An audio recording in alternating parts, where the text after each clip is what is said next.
Yeah, you know, okay, Marsh, did you come in like a lion or a lamb? Well, lamb-like with the temperatures. I mean, we were 73 in Belmar today. Unbelievable. Lion-like with some of those big storms that were out there. And let's see what the weather watchers are providing for pictures today, because I've got to assume there's some pretty dark skies we're going to be looking at here. Yeah, there's Anthony Latanzio showing me just that, the dark clouds that were out there. And we had the rain and big storms at times. Here's how things are going to work out from this point forward. We're in a little bit of a lull, okay, right now. But there's still a chance out there. But the worst is over. And that's my very first line. I want to really stress that to you.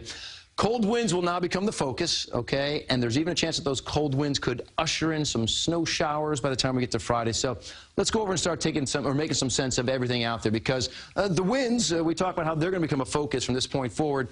And as of right now, your winds are blowing anywhere from, say, 18 to 25 miles per hour. 28 in Babylon is the strongest gust right now.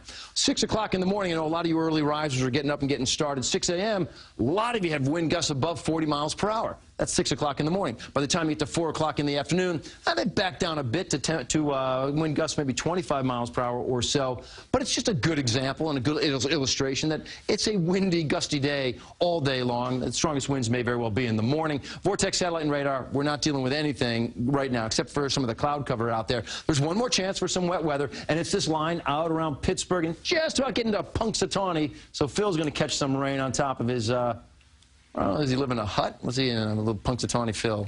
Oh, he's in something. But you'll notice it's not classified as severe. We are seeing it fill in a little bit. Look right here around the mountains in West Virginia.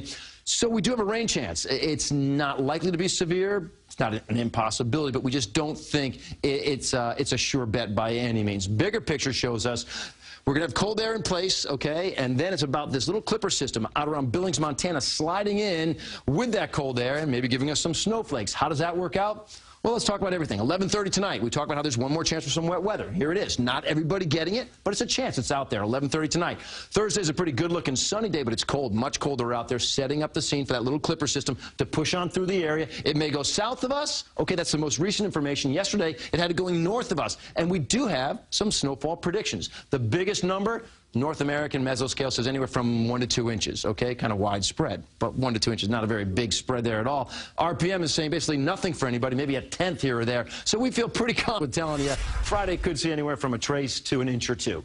Here's how we see the numbers. You're 50 degrees officially for the high temperature tomorrow.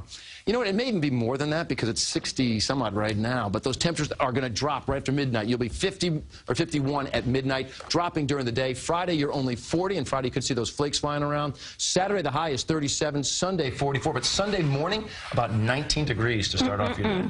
Thank you. Cold air comes back. Sure enough.